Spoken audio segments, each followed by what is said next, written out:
Друзья, всем привет! Сегодня поговорим об интересном представителе механической клавиатуры. Это Dark Project Xaka 5087 RGB. В общем-то, реально интересная, как я считаю, достойная модель. В чем же ее плюсы? Ну, во-первых, hot swap, gasket mount строение корпуса, шумоизоляция сразу же проложена, получается, между платой и плейтом. Здесь отличные свечи в базе, шикарный комплект, официальная российская гарантия, неплохой дизайн. То есть все это вы получаете где-то примерно за 6 с копейками тысяч рублей на Озоне или за 7000 рублей в DNS, если, допустим, не хотите заказывать.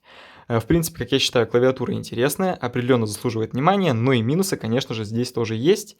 Обо всем, в общем, сегодня поговорим, усаживайтесь поудобнее и поехали. В комплекте, помимо самой клавиатуры в пыльнике, мы получаем руководство пользователя, гарантийный талон, кабель с USB-A на USB Type-C, два дополнительных кейкапа, проволочный пуллер, а также 5 дополнительных сменных свечей. В принципе, комплект неплохой и, в принципе, подача, упаковка и так далее здесь на высоте. И тут вы мне возразите, но я же могу, по идее, купить АК-5087, которая как бы и дешевле должна быть, по идее, да, но есть один нюанс, разница в цене всего-то там около 500 рублей, и, как по мне, за год гарантии, кириллицу на кейкапах и более интересный дизайн переплатить уж точно стоит. А что же касается форм-фактора, клавиатура имеет закрытое строение корпуса, что, безусловно, плюс, так как выглядит дороже и лучше, в принципе, ощущается как бы более солидно. Хотя, с другой стороны, клавиатуры скелетоны чистить проще. Так что тут вот выбирайте, каждому свое, как говорится. Сам по себе форм-фактор, он самый для меня удобный, TKL 80%. Почему, вы меня спросите, я вам отвечу. Во-первых, он ни в чем не урезан. Тут есть и стрелки, и F, и кнопка Ё. Да, здесь нет нампада, что для некоторых неудобно, но я не офисный работник, и в принципе он мне не нужен. А так, раскладка точно такая же, как на 100% бордах, соответственно, привыкать уж точно не придется. А на самом деле клавиатура в этом плане, в плане печати и всего прочего, достаточно удобная, плюс к тому же и бесшумная. А также ее основное отличие от практически своей полной копии АК-5075 это, естественно, форм-фактор, что и следует из названия, соответственно, количество клавиш. Но и есть еще такой небольшой нюанс, у АК-5075 есть роллер, вот здесь вот в правой верхней части. На самом деле это достаточно удобно, учитывая, где у нас в винде находится настройки звука, как это все реализовано неудобно, а здесь же в этом плане будет, ну, лучше, да, банально, удобнее. Так что здесь выбирайте, кому что больше нравится, я лично выбираю 80%. По поводу дизайна, как по мне, выглядит клавиатура неплохо, хоть это все максимально субъективно, я понимаю, что о вкусах не спорят, но с этим вот стандартным пробелом, как по мне, это колхоз, лучше уж заменить его на нормальный. Благо такая возможность предусмотрена самой компанией и дополнительный кейкап уже человеческий, лежит в комплекте. Сам по себе дизайн такой броский, дерзкий, с намеком на игровой, в принципе, выглядит неплохо. Единственное, не советую вам брать черно-фиолетовую версию, она выглядит мега вычурно, и там стоят свечи хуже. Это Gems Sapphire, там сила хода банально больше, и скорость срабатывания там медленнее. Вот, в общем, вот как-то так. То есть, если что, я вам советую именно вот эту версию, стоят они, в принципе, одинаково, и да, в плане дизайна мне клавиатура очень нравится. Интересно подобрано сочетание цветов, то есть вот такой вот кремовый белый цвет, да, оранжевый, темно-синий, выглядит очень все это дело неплохо. Также, что хотелось бы сказать, клавиатура беспроводная, здесь съемный провод, к слову, подключается клавиатура по Type-C разъему, который находится, получается, в левом углу, это неудобно, то есть не получится сделать какой-то кабель менеджмент, и это, конечно, минус.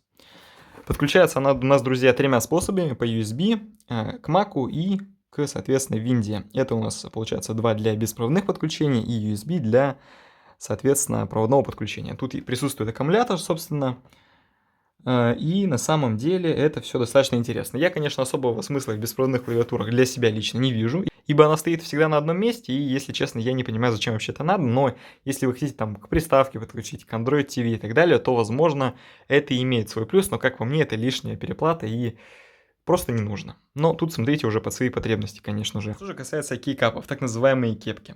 Они у нас ПБТ, по технологии двойного литья, с сублимацией. Это значит, что они у вас никогда не сотрутся. В принципе, они нормальные, качественные, от компании Dark Project. И что могу сказать? Мне нравится шрифт на них, ибо он выглядит нормально, не вычурно, не чересчур геймерски. На самом деле, это довольно круто.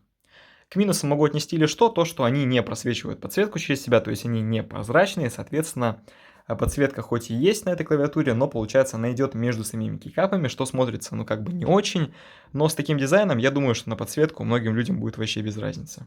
Что же касается софта, в принципе здесь ничего необычного нет, каких-то секретов и так далее. Дело в том, что, в принципе, софт у большинства клавиатур, он плюс-минус одинаковый. Настройка подсветки, какие-то макросы, команды и так далее. Настроить можно горячие клавиши, блокировку кнопки Windows, в общем, все, что есть и везде. Теперь давайте по поводу свечей. Впервые имею дело, в общем-то, с такими переключателями. Это Akka Fairy. И на самом деле мне они понравились. А знаете почему? Во-первых, потому что они максимально бесшумные, при этом у них присутствует какой-то тактильный отклик, то есть ты когда их нажимаешь, ну, приятно на самом деле. Они еще и полностью смазаны, между платой при этом проложена шумка. Это действительно очень круто, и, в принципе, это все создает такое очень мягкое, приятное нажатие. Плюс еще стабилизатор у данной клавиатуры отличный, из-за чего тайпинг максимально приятный. А по звуку, я думаю, она сопоставима с мембранкой. Ну реально, и по ощущениям, кстати, немножко тоже что-то напоминает. А на самом деле это большой плюс, ибо вот для тихой печати это просто must-have. Плюс также не забывайте то, что здесь есть hot swap, и в любой момент вы можете достать switch и поменять его просто на любой другой, который вам понравится. А также по причине своего строения, именно из-за флекската, клавиатура неплохо так прогибается. На самом деле не скажу, что это какой-то минус, что клавиатура флексит, на самом деле это в какой-то степени, наоборот, даже удобно. Ну а теперь давайте тайпинг-тест клавиатуры Dark Project Xaka 5087.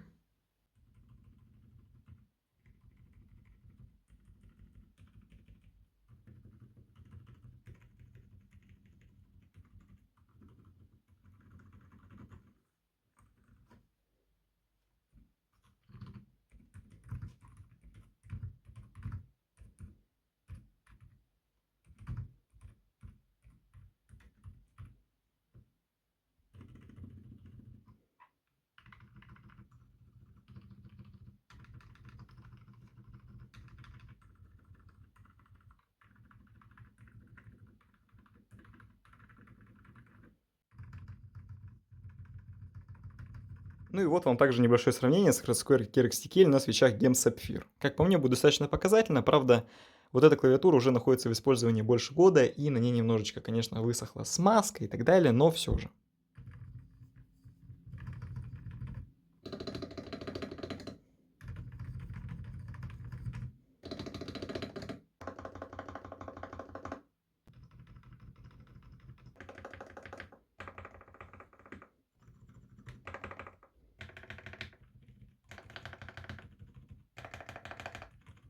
Ну а теперь давайте поговорим, разумеется, о самом главном. Без чего не может обойтись абсолютно любая геймерская современная клавиатура. Конечно же, без подсветки. Как я уже сказал, подсветка здесь реализована нормально только сбоку. А та подсветка, которая идет у нас между кейкапами, ну на самом деле это такое себе и больше для галочки. В принципе, я ничего не могу плохого про нее сказать, ибо, ну, светит, да, светит.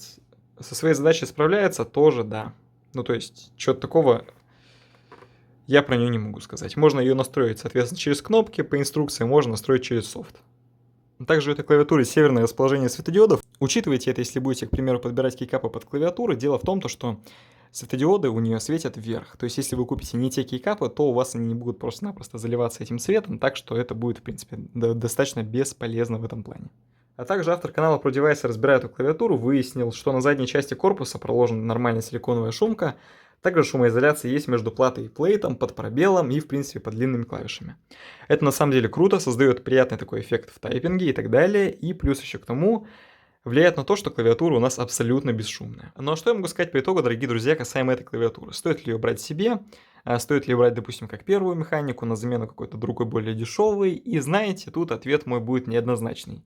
Ибо то, что я скажу сейчас, может быть уже завтра не актуально. Курс валют постоянно меняется, рынок механических клавиатур, в принципе, тоже регулярный, постоянно меняется, так что советовать здесь что-то однозначно я не буду. Единственное скажу, что на момент записи видео за 7000 рублей в DNS с официальной российской гарантией и за 6 с копейками на Озоне это отличный вариант, если, конечно, не будет много брака, как это бывает часто у Dark Project. На самом деле могу сказать, что в принципе вариант получился неплохой, как по мне он заслуживает внимания, ибо это беспроводная клавиатура, с хот-свапом, с нормальными свечами в стоке, смазанная, с силиконовой шумкой, в приятном дизайне, с гарантией, в коллабе от двух известных брендов, так что в принципе все достаточно неплохо. Советовать я вам конкретно ее не буду, ибо всегда найдутся люди, которые найдут что-то лучше, и в принципе это нормально. Скажу лишь одну вещь, в принципе, если бы у меня стоял бы выбор, что купить, допустим, эту клавиатуру или 5075, я выбрал 5087, то есть вот эту именно из-за форм-фактора. А вообще, конечно, выбирайте то, что вам больше нравится. Кому-то больше нравится собирать кастомные клавиатуры, кому-то больше нравятся мембранки за 5000. Кому-то нравятся подобные клавиатуры. Так что здесь на самом деле все очень субъективно, это все дело вкусовщина, но в принципе я могу сказать, что я данную клавиатуру рекомендую. На этом, друзья, у меня все. Делитесь своим мнением в комментариях, ставьте лайки, подписывайтесь на канал. Всем до свидания и всем пока. До скорого.